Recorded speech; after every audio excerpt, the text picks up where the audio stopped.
기도하겠습니다. 하나님 감사합니다. 오늘 우리를 주님의 예배 자리로 불러주시고 이 시간 부족한 종을 통하여서 말씀을 대언케 하시니 감사합니다. 말씀이 선포되어질 때 하나님의 말씀이 우리에게 주어지는 말씀이 되어질 수 있도록 하나님 역사하여 주시고 그 말씀을 통하여서 하나님의 인자하심과 선하심만 드러날 수 있는 귀한 시간 될 수 있도록 인도하여 주옵소서. 감사드리옵고 예수 그리스도의 이름으로 기도드렸습니다. 아멘. 오늘은 우리가 고린도전서 1장의 말씀을 함께 또 나누며 은혜를 나누고자 합니다.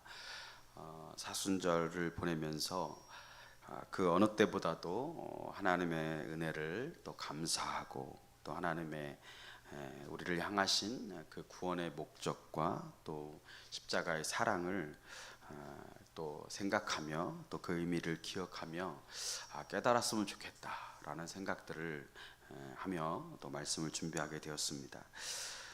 사도 바울이 이제 전도 여행을 통해서 많은 교회를 개척하게 됐죠. 그리고 복음의 열매를 볼 때마다 바울은 그 교회를 향해서 늘 감사를 표현했고 또 하나님의 그러한 사랑하심과 또 신실하심을 자랑하는 모습들을 보게 됩니다. 그런데 우리가 아는 것처럼 교회마다 크고 작은 문제들이 늘 존재하는 것을 보게 되어집니다. 교회 안에 문제가 없는 교회가 하나도 없는 것이죠.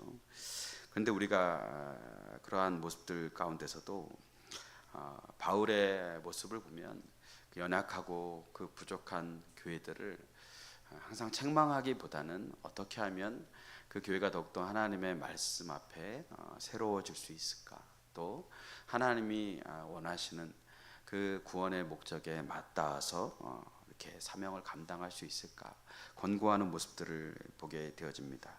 그래서 보통 이제 교회들은 한두 가지의 그런 문제들을 다 안고 있었기 때문에 바울은 그런 교회들을 돕고 또 성장을 위해서 권면하는 그런 모습들을 갖게 됩니다. 근데 유독 다른 교회와는 다르게 이 교회 안에 생길 수 있는 모든 문제들을 다 가지고 있는 교회가 한 교회가 있습니다. 그 교회가 바로 고린도 교회입니다.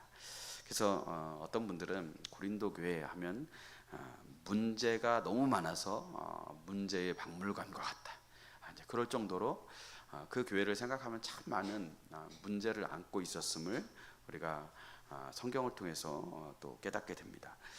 고린도 교회는 우리가 잘 아는 것처럼 사도 바울이 2차 선교 여행 때 개척한 교회이죠. 그래서 바울은 원래 2차 선교 여행을 떠남에 있어서 목적지가 고린도가 아니었죠. 그의 목적지는 소아시아의 중심인 에베소라는 지역이었습니다. 그런데 성령께서 에베소로 향하고 있는 바울에게 성령의 감동을 허락하셔서 그리로 가지 말고 마게도냐로 가라, 유럽으로 가라, 그 발걸음을 바꾸어 주십니다. 그래서 바울은 자신의 의지는 에베소 가서 정말 목회를 한번 펼쳐보고 싶은 마음은 있었으나 성령의 의지에서 하나님의 말씀을 자신의 생각보다 앞세워서 유럽으로 건너가게 됩니다. 그래서 유럽으로 처음 건너가서 맞닥뜨려지는 지역이 마게도냐의 빌립보라는 교회이고, 이후로 계속해서 이제 마게도냐를 거쳐서 아가야 지역으로 다니면서 전도를 하게 됩니다. 그리고 오늘 본문인 고린도까지 이르게 되어집니다.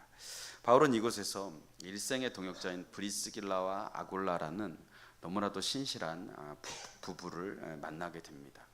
그래서 이 2차 전도 여행을 하는 동안 계속 같이 함께 했던 바울과 실라, 디모데, 그리고 이 고린도 지역에서 브리스길라와 아굴라 부부를 만나서 그야말로 이 선교의 드림팀을 구성하게 됩니다. 그리고 그곳에서는 큰 열매들을 맺게 되어지는데, 바울이 고린도 지역에서 1년 6개월의 시간을 체류하며 많은 성도들에게 복음을 전하고 또 열심히 제자 양육을 하게 되어서 교회는 날로 부흥하게 되어집니다. 그리고 이후에 이제 바울은 떠날 시기가 되어 이제 고린도에서 2차 선교 여행을 마무리하고 이제 3차 전도 여행을 위해서, 선교 여행을 위해서 자신이 처음 파송되었던 베이스 캠프와 같은 안디옥으로 돌아가서 선교 보고를 하고자 합니다. 그래서 그 과정 속에서 또 이 사도 바울은 생각을 한 거죠. 이제 3차 선교 여행을 이제 내가 기대하고 원했던 곳으로 가길 원한다. 그래서 자신의 신실한 동역자인 브리스길라와 아굴라를 에베소에 잠시 정박시키고 그곳에서 이제 개척을 준비하도록 내려놓고 이제 안디옥으로 돌아가게 됩니다. 그 과정에서 이 브리스길라와 아굴라는 이 고린도로부터 온 아볼로라는 사람을 만나게 됩니다. 그 아볼로는 성경에서 그렇게 이야기를 해요. 요한의 세례만 아는 언변이 좋고 또 지식이 풍부한, 성경 지식이 풍부한 젊은이로 소개를 하고 있습니다. 이 브리스길라와 아굴라는 이 아볼로를 그래서 불러가지고 이제 제자양학을 제대로 시키는 거예요. 말도 잘하고 또 성경 지식도 해박하니까 이 젊은이를 잘 훈련하면 하나님 앞에 귀하게 쓰임 받는 일꾼이 될 수 있겠다.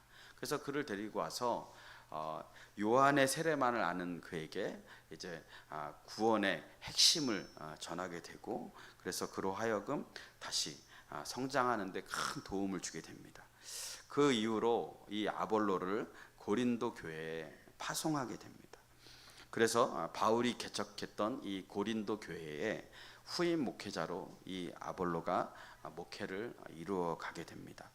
이 아볼로가 이 고린도 지역에 가서 교회는 더 급수적으로 이렇게 성장을 하게 되고, 그리고 굉장히 많은 그런 역사들이 나타나는 것을 우리는 오늘 성경에서 알 수 있습니다. 이처럼 고린도 교회가 성장을 거듭하면서 아무런 문제가 없는 것처럼 보여요. 누구나가 봐도 고린도 교회처럼 좀 성장했으면 좋겠다라는 생각들을 가지게 됩니다. 저도 고린도 전서를 이렇게 묵상하면서 이러한 성장이 우리 교회 가운데 있으면 얼마나 좋을까라는 사모함이 들기도 했습니다. 그런데 바울이 어느 날 이 고린도 교회에서부터 소식을 듣게 돼요. 근데 그 소식은 바울의 바람과는 다르게 상당히 그 마음을 무겁게 하고 또 아프게 했다라는 사실입니다. 왜냐하면 교회 안에 여러 가지 분열이 일어나고 있었기 때문에 그렇습니다.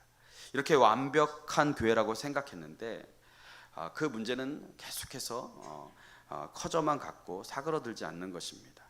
그래서 바울은 고린도 교회에 편지를 써서 그 자신이 들었던 그 고린도 교회의 문제 하나하나를 짚어주면서 다시금 해결책을 제시하고, 그래서 외적으로 성장하고 부흥하는 교회가 아닌 내적으로 성장하고 부흥하는 건강한 교회가 어떤 교회인가를 바울이 권면하게 되고 편지를 쓰게 되는데, 그 편지가 바로 고린도 전서입니다.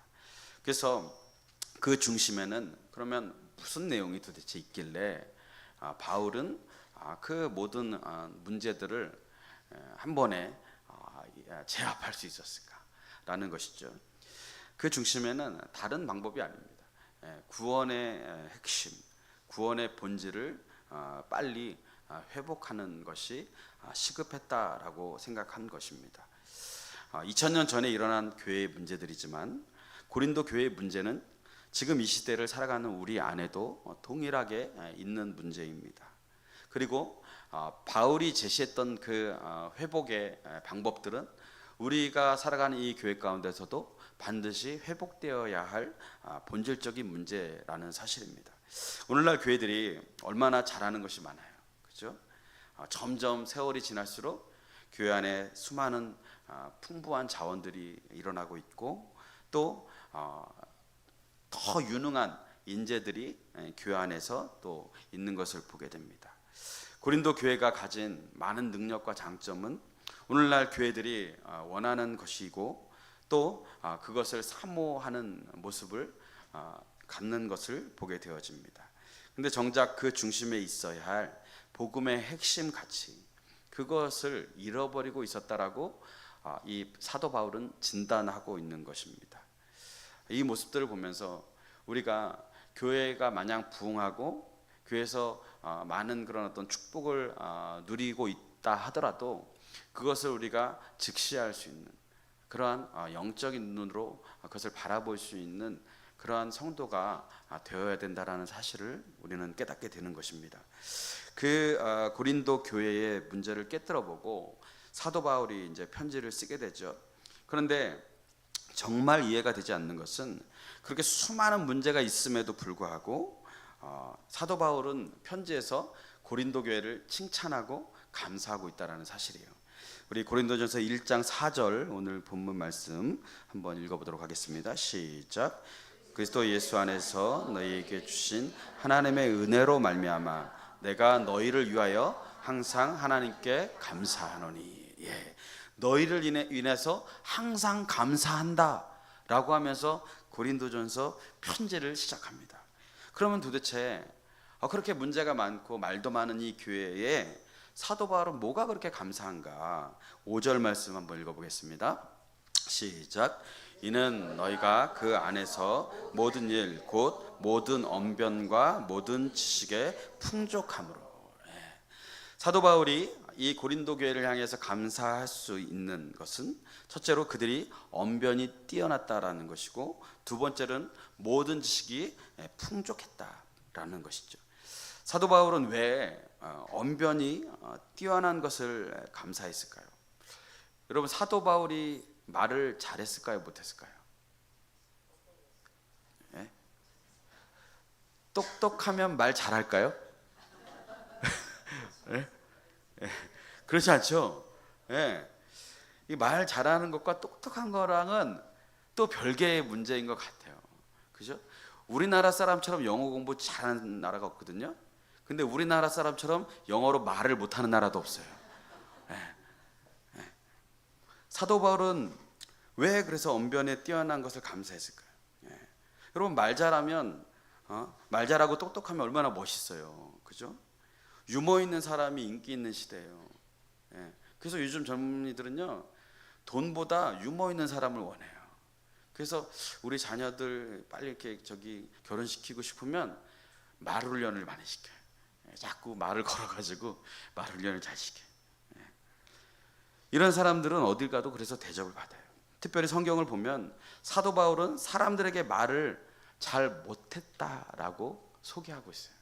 야, 어떻게 사도 바울은 이렇게 글을 보면은 정말 탁월하잖아요. 그죠? 근데 주변 사람들은 인정하지 않아요. 어떻게 저렇게 말을 못하는 사람이 있지? 예. 그리고 자신도 인정해요. 예. 나 정말 말 못한다고. 예. 상상이 가지 않는 거예요. 성경을 읽고 있으면 바울이 그렇게 말을 못할 수가 있을까? 그거 기적 아니야? 라고 생각할 수 있습니다. 그런데 그렇게 완벽할 것 같은 바울에게도 말을 못하는 부족함이 있었다라는 거예요. 저는 이게 얼마나 저에게 위로가 되는지. 바울도 못하는 게 있는데. 그러니까 여러분, 제가 설교 좀 못해도 인정해 주셔야 돼. 저도 나름 잘하는 게 있다, 이런 거예요. 근데 우리가 바울 서신을 보면 알 수 있듯이 글이 얼마나 권위가 있고 얼마나 정말 완벽에 가까울 정도로 글을 씁니까? 바울의 편지를 받아보는 순간 그 편지를 받으면 그 글만 딱 읽으면 압도돼서 정말 하나님의 권위에 순종할 수밖에 없을 만큼 그 정도의 그런 어떤 글솜씨가 있죠. 당연히 성령의 감동으로 쓰여졌기 때문에 더 탁월할 수 있는 거죠. 그래서 이 글 쓰는 것도 하나의 또 은사인 거죠.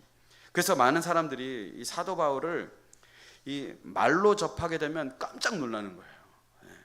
사도 바울의 편지를 딱 받았을 때는 너무 은혜스러워요. 너무 감격해요. 그래서 사도 바울이 막 우리 동네 온다 그런 소문이 들으면 막 몰려와서 사도 바울의 그 탁월한 그 영성과 그 말씀을 들으려고 막 다 몰려들어요. 근데 막상 입을 딱 여니까 이게 뭔 말이야? 저게 무슨 소리야? 깜짝깜짝 놀라는 겁니다. 그래서 막 실망해요. 그래서 바울의 설교를 듣다가 졸아서 난간에서 떨어지는 사람들도 있잖아요. 그 정도예요, 그 정도. 예. 요즘 여러분 유튜브 살펴보면 목사님들 얼마나 말 잘하십니까? 그죠? 예. 졸릴 시간이 없어요, 졸릴 시간이. 근데 바울이 말씀을 전하는데 알아듣지를 못하겠는 거예요. 그러니까 막 알아듣지를 못하는데 오래 앉아 있으려니까 얼마나 좀이 쑤십니까? 근데 이 고린도 성도들은 말을 너무 잘하는 거예요. 입만 열면 그냥 명언이야, 명언. 그러니까 여러분 고린도가 있는 지역이 어느 지역이죠? 네? 모르겠어요? 아가야 지역이죠, 아가야. 그죠? 그 아가야 지역 가운데서 바울이 고린도에 오기 전에 들렀던 곳이 어디예요? 아덴이라는 지역이에요. 그죠? 이 아덴은 철학의 도시예요, 철학의 도시. 그래서 이 아덴에서 태어난 아이들은요, 태어날 때부터 철학과 토론을 배워요. 수사학을 배웁니다. 그래서 어렸을 때부터 말을 기가 막히게 잘합니다. 그래서 이 아이들이 태어나면 수사학과 웅변과 이런 것들이 탁월하기 때문에 이 아덴이라는 지역은 어디에 가서 앉아 있어도 사람들이 토론하는 모습을 볼 수 있을 정도로. 그래서 토론을 잘하잖아요. 그러면 일 안 해도 먹고 사는데 지장이 없어요. 그냥 말을 잘하면 그 주변으로 사람들이 몰려요. 그리고 그 토론이 마음에 들고 그 토론 때문에 내가 좀 뭔가 감동이 되면 막 돈을 싸다가 막 그런 사람들한테 이렇게 줘요. 막 철학가들한테도 주고 막. 그런데 이 같은 이 고린도 지역이 이 아덴하고 같은 학군에 속해 있었단 말이에요. 여러분 뭐 이 강남에서 이렇게 공부 잘해도 그 주변에도 그래도 영향을 받잖아요, 공부에. 그죠?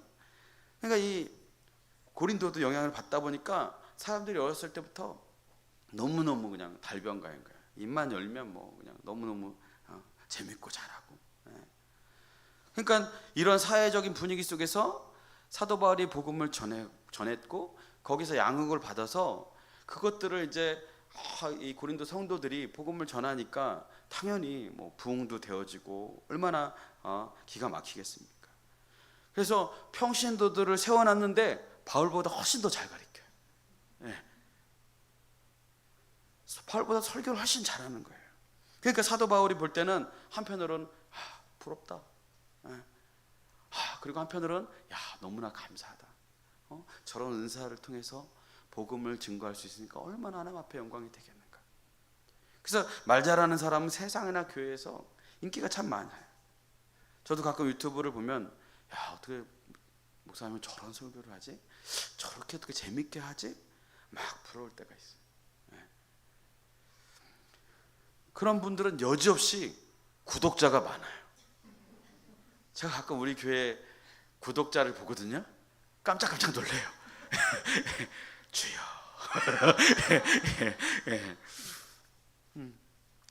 그래서 그것 때문에 제가 더 막 열심히 막 설교 준비하려고 하는데 여전히 구독자가 늘지를 않아요. 부럽기도 하고. 그래도 저런 분들이 있으니까 그래도 복음을 들을 기회가 있는 분들이 복음을 들을 수 있구나. 영향을 받아서 한편으로 또 감사한 마음이 들기도 합니다.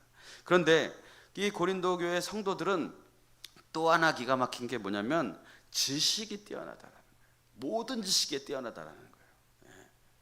이 지식은 세상의 어떤 지식들을 이야기하는 것이 아니라 성경 지식을 의미하는 겁니다. 특별히 고린도의 성도들은 구약에 능통했던 아볼로로부터 교육을 받았어요. 그러니까 굉장히 성경에 대해서 해박했고, 아볼로도 언변이 좋고 성경적인 지식이 풍부하기로 소문이 나 있었기 때문에 이때 성경하면은 아직 신약이 나오지 않은 때잖아요. 그러니까 이들이 이야기하는 성경은 구약 성경입니다. 그러니까 오늘로 이야기하면 제자 양육이 너무나 잘 돼 있어서 성경을 어디를 펴도 척척척척 설교를 하고 막 가르칠 수 있을 정도로 굉장히 이 성경 지식이 뛰어났다라는 것이죠. 그래서 말을 잘하고 성경 지식이 뛰어납니다. 이거 우리가 원하는 거 아닌가요? 여러분 이런 사람 되고 싶지 않아요? 한 5명 정도 있는데 어쨌든 우리가 말을 잘하고 성경 지식이 뛰어나면 복음을 증거하는 데 있어서 굉장히 장점이 되는 게 맞아요. 그런데 이것만 잘했느냐? 또 잘하는 게 있어요. 7절 말씀 보겠습니다.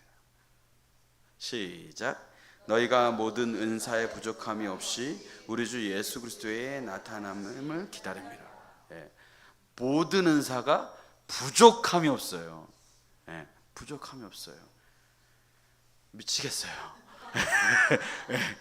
성도들이 저 정도인데 저는 저희 가서 목회하고 싶지가 않아요. 모든 은사를 다 가지고 있어요. 그래서 하나님 이거 너무한 거 아닙니까? 하나님은 좌로나 우로나 치우치지 않으시는 분인데 확 치우치신 것 같아요. 막 제가 보기에는. 이 중에 하나만 잘해도 막 우리는 엄지척 하잖아요. 막 야, 너무 멋있다. 그런데 하나도 아니고 이 모든 것에 다 탁월한 거예요. 그러니까 바울의 편지를 통해서 고린도 교회가 훌륭한 것이 세 가지죠. 첫째가 말 잘해요. 두 번째가 성경적으로 지식이 탁월해요. 세 번째 모든 은사를 다 가지고 있어요. 우리 맨날 이거 달라고 기도하잖아요. 그죠?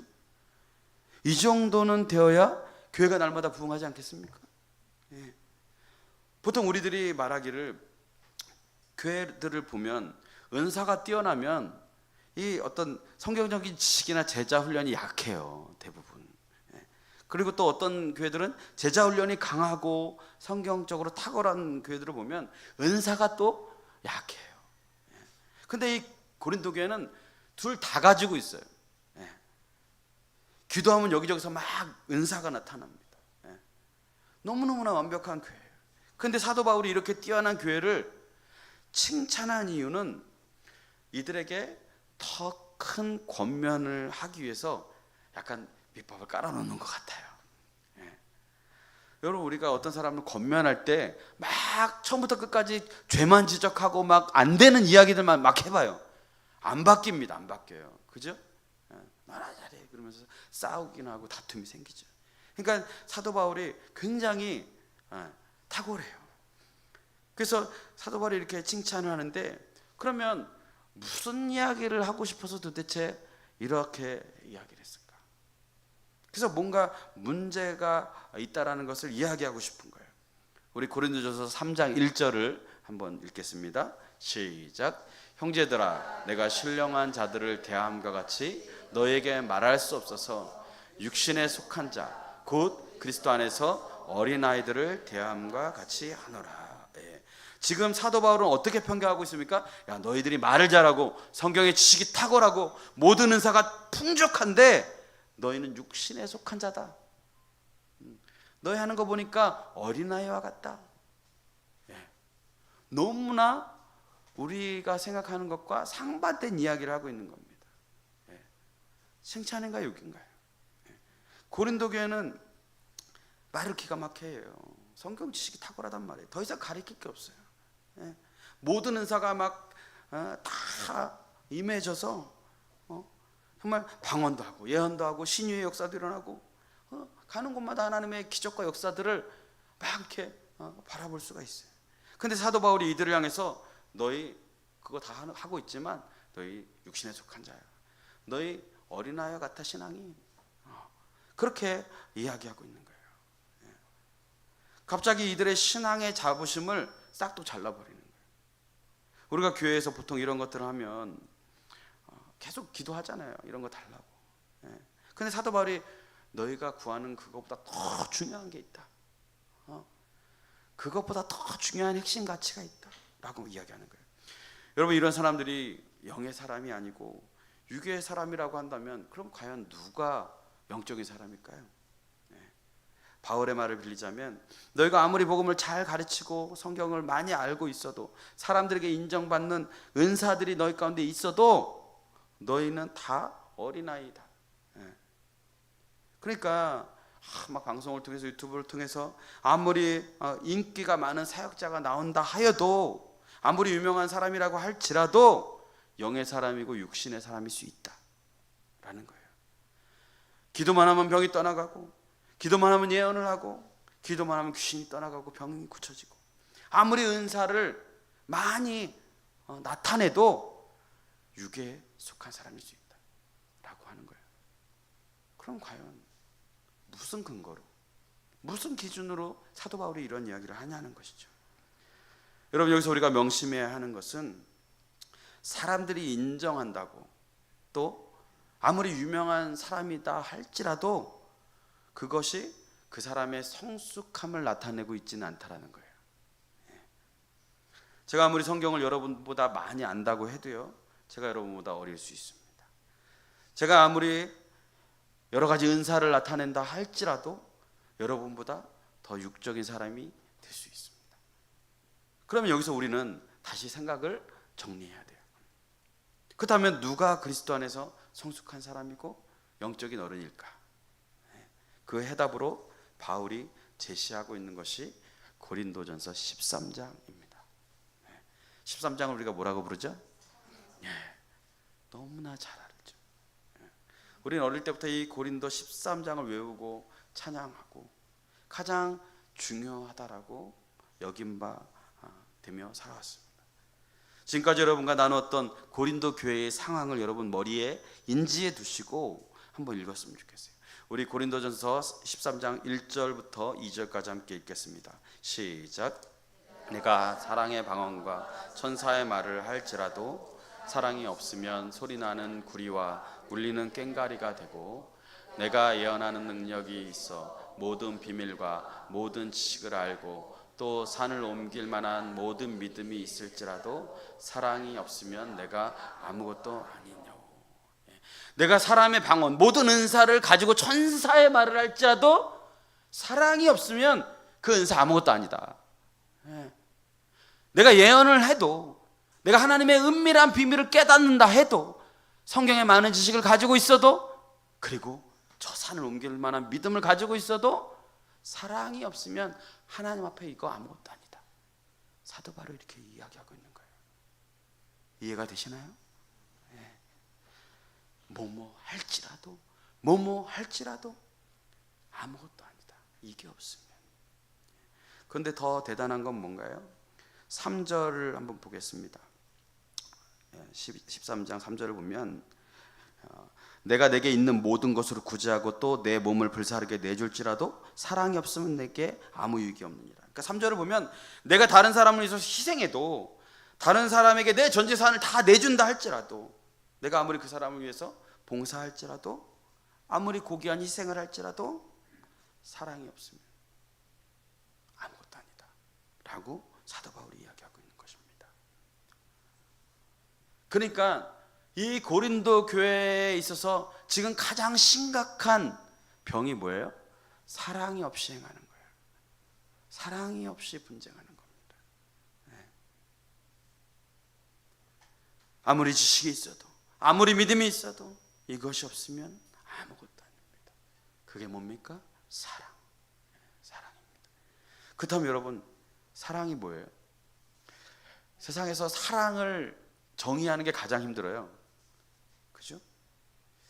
어떤 사람을 볼 때 내 마음에 강력히 끌리고 불타오르는 마음이 사랑인가요?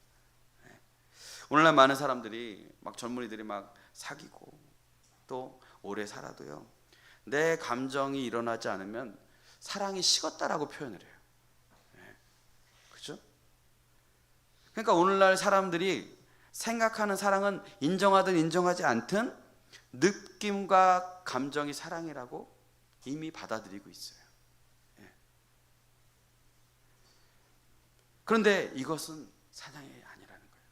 그럼 사랑이 뭡니까? 그래서 사도 바울이 고린도전서 13장에서 사랑을 15가지로 소개하고 있습니다. 4절에서 7절 말씀입니다.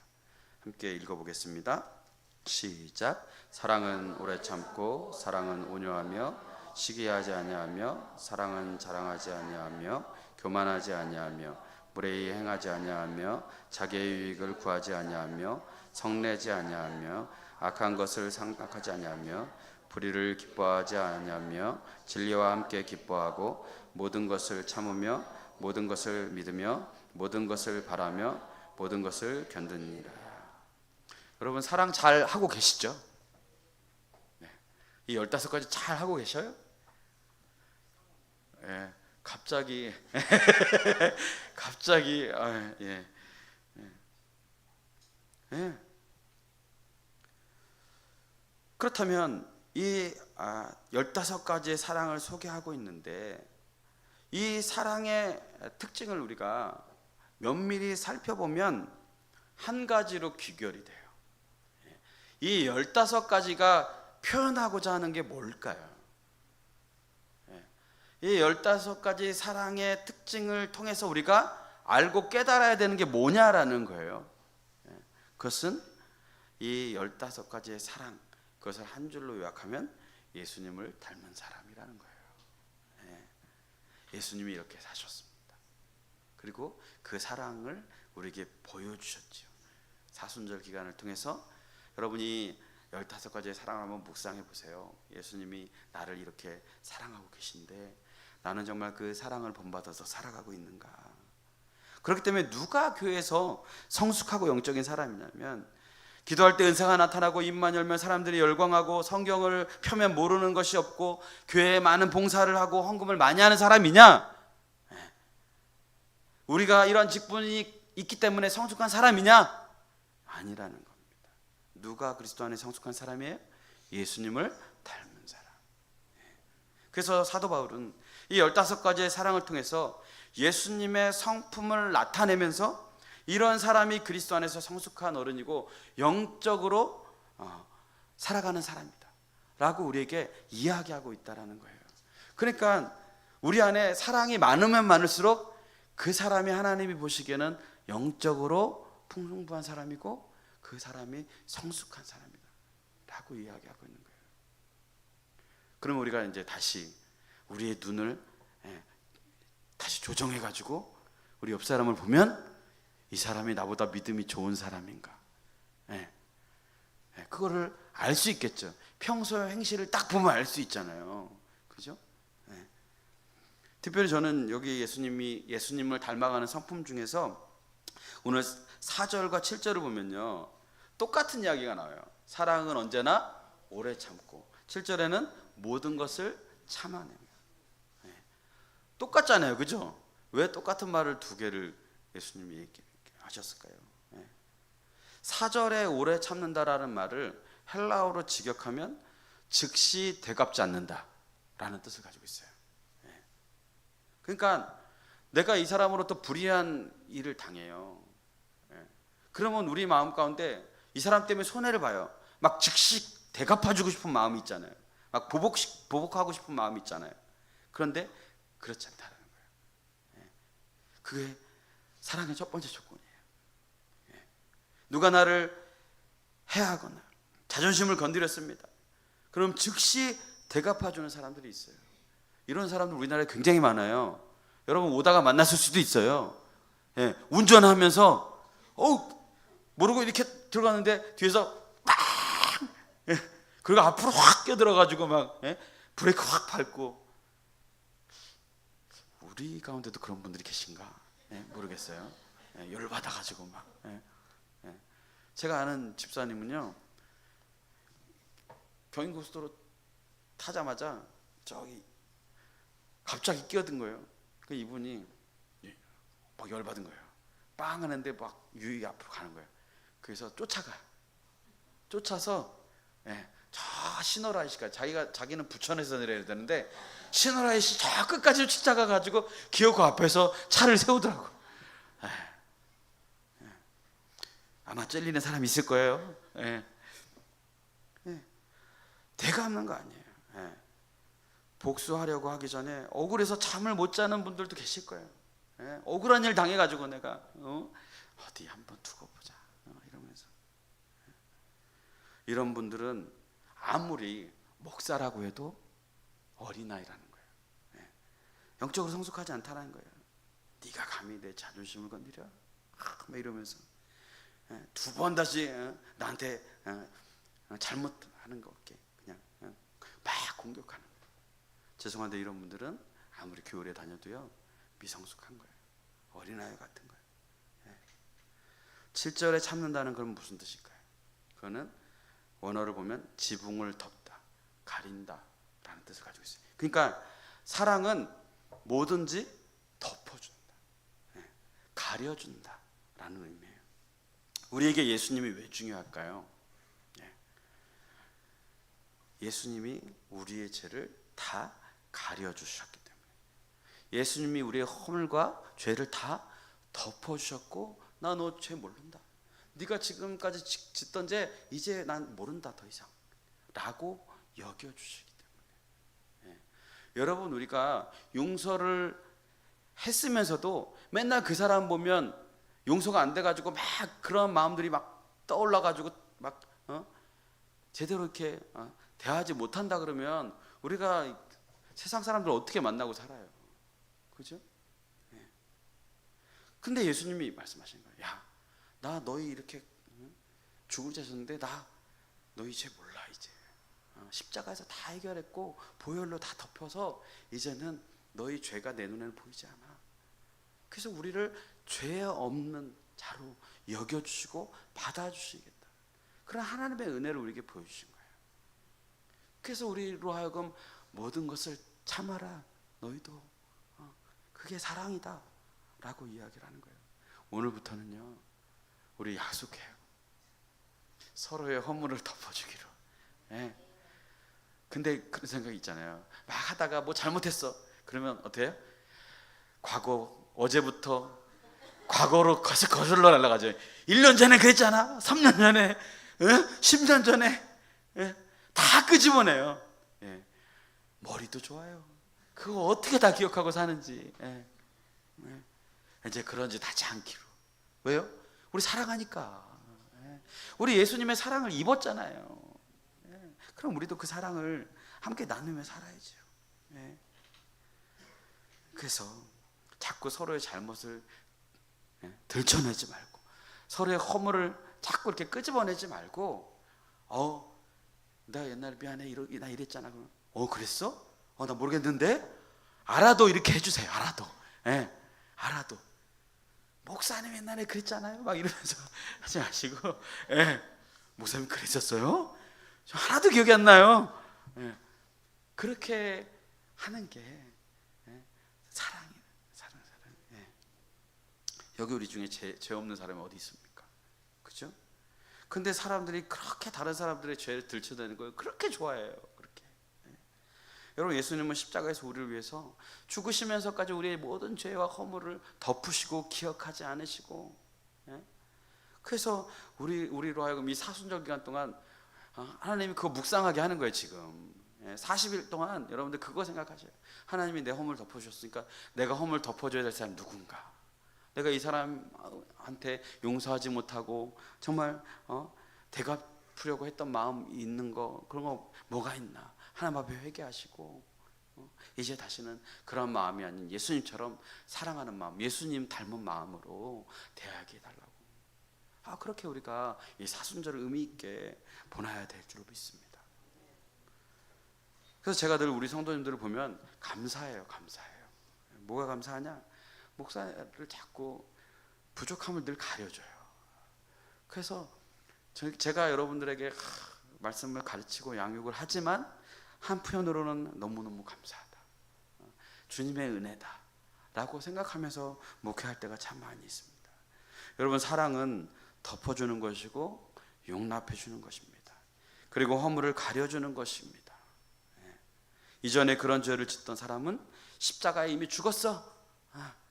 새 사람이 되었음을 기억하고 그 사람을 예수 그리스도 안에서 새 사람으로 받아주는 거예요. 저는 사랑에 있어서 중요한 것 중에 또 하나가 뭐냐면 무례행치 않고. 참으로 이게 마음에 와닿더라고요. 예수님은 우리를 힘으로 대하시지 않습니다. 볼지어다 내가 문 밖에서 두드리노니 누구니 내 음성을 듣고 문을 열면. 하나님은 그냥 우리의 마음문을 뻥 차고 들어가지고 우리의 마음을 강탈하거나 우리를 그렇게 대하지 않아요. 계속 기다리세요. 인격적이세요. 내가 급하다고 열받아서 내 감정대로 막 쏟아내시지 않으세요. 여기 아마 꽤 무례한 분들이 계실걸요. 그죠? 아마 본인이 스스로에도 무례한 모습들이 많이 있을 거예요. 그래서 저도 우리 아이들에게 잊을만 하면 강조하는 게 있는데 두 가지예요. 하나님 잘 믿어야 된다. 그리고 예의 잘 지켜야 된다. 이 두 가지를 항상 이야기해요. 왜 그럴까요? 옳고 그름보다 중요한 것이 예의입니다. 예. 오늘날 참으로 많이 마음이 아픈 건 뭐냐면 교회에 다니는 많은 젊은이들 안에도 그런 모습들이 있어요. 어른들한테 이게 옳은데 삿대질해. 예. 이게 맞지 않습니까? 삿대질해. 예. 어른한테 소리쳐요. 내가 말하는 게 옳다고. 이렇게 하면 안 된다고 삿대질합니다. 여러분, 만일 예수님이 옳은 것을 가지고 우리에게 삿대질한다면 예수님은 팔을 내리시지 못할 거예요. 계속. 그래서 예수님이 나에게 옳고 그름을 따지지 않고 예수님은 계속 기다려주세요.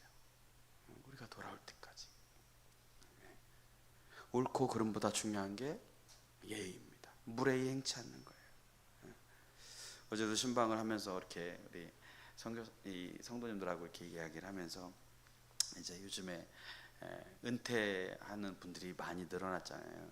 그래서 요즘 세대 이제 우리 어른들을 액티브 세대라 그렇게 액티브 시니어들이라 이렇게 이야기를 하거든요. 그래서 활동적인 시니어들이 이제 막 이 나라에서 점점 이제 자리를 잡아가는 그런 시대인데 요즘 경비원들 보면 저희 아파트도 그렇지만 자주 바뀌는 거예요. 그래서 너무 이게 마음이 아프더라고요. 근데 그 요인들을 보면 젊은 분들이 막 조금만 잘못하면 불편하다고 막 항의하고 바꿔달라고 막 이렇게 얘기하고 그런 모습들이 있다는 거예요. 그러면서 막 조금 잘못하면 막 손가락질하고 막 이거 좀 와서 치우라고 그러고 막 하지 않아도 되는 일들을 하던 일을 잘해요. 그래서 제가 아파트 이렇게 지나다니다 보면 저보다 연배도 훨씬 많은데도 저한테 안녕하십니까 지나갈 때마다 막 볼 때마다 안녕하세요 안녕하세요. 그러면 막 마음이 감사하기도 하고 아프기도 하고 그래요. 편하게 대하지를 못해요. 자꾸 뭐 마음에 안 들면 민원 넣어버리니까. 그래서 1년도 막 채우지 않고 막 쫓겨나시는 분들을 많이 보게 돼요. 여러분, 우리가 언제부터 그렇게 살았습니까? 우리 나이 안 드나요? 여러분 생각나걸랑 지나다니면서 두유 하나라도 이렇게 얹혀주시고 그리고 초코파이 하나라도 이렇게 주면서 정 이렇게 하면서 이렇게 하면서 좀 사랑도 좀 나눠주시고. 예수님은 절대 무례히 행치 않으셨습니다. 제자들이 얼마나 예수님 앞에 무례히 행한 일들이 많아요. 그죠? 베드로 같은 경우는 너무나 무례한 모습들이 많죠. 그죠? 예수님 앞에서는 막 내가 주님을 지켜드리겠습니다. 막 그러면서도 너도 예수님과 같은 도당이다 막 그러니까 나는 아니라고 막 욕하면서 막 삿대질했다 그러잖아요. 그리고 제자들이 막 방금까지는 막 신앙 고백하면서 주는 그리스도 주 살아계신 하나님의 아들입니다라고 막 고백했으면서도 예수님의 십자가의 길을 위해서 이제 가는 그 도중에서는 서로 막 치고받고 싸워요. 내가 크다, 네가 크다, 막 이러면서 싸워요. 너무 무례한 거예요. 사랑은 무례하지 않는 거예요. 자랑하지 않고 교만하지 않습니다. 이 모든 것이 누구 안에 있습니까? 예수님 안에 있는 거예요. 그러므로 사도 바울이 이렇게 문제가 많고 정말 은사와 또 성경 지식과 말하는 것을 잘하고 그래도 그것이 너희를 구원하는 것이 아니라 너희 안에 이 잃어버린 예수님 닮은 그 예수 그리스도의 사랑이 있어야 된다. 그래서 구원의 목적이 뭐냐면 예수님을 닮는 거예요. 우리의 신앙의 목적이 뭐예요? 예수님 닮는 거예요. 저는 우리 교회 성도들이 날마다 예수님을 닮아갔으면 좋겠어요.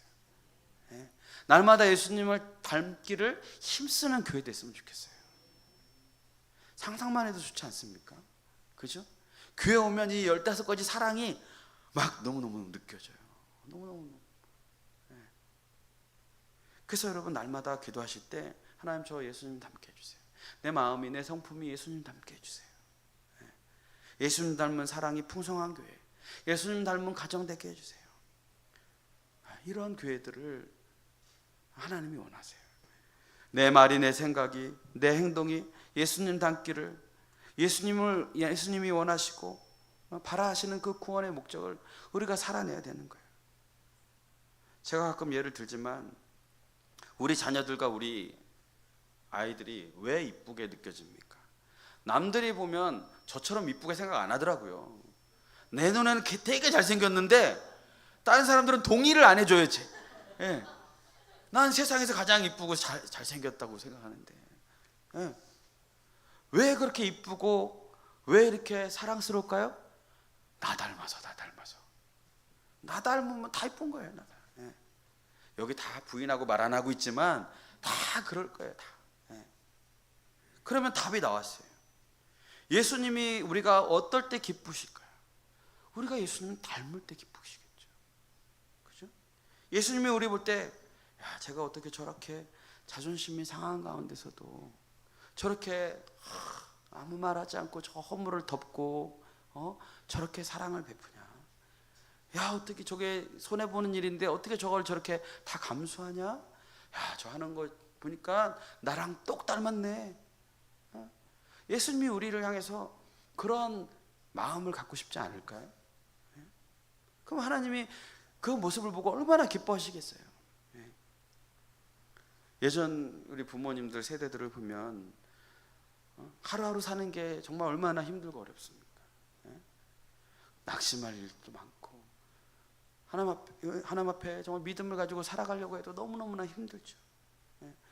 고생하고 어떨 때는 막 밤새워서 일도 하고, 그래서 더 이상 이제 하고 싶지도 않고, 그럴 때 집에 와서 코 골고 누워서 자고 있는 모습 보면 웃음도 나오고, 그렇게 이쁘고 마음이 다시 싹 녹아서 그래 내가 쟤네들 때문에 살지, 그러면서 또 일할 힘을 얻고, 그래서 다시 일을 나가고, 오늘날도 마찬가지 아닙니까?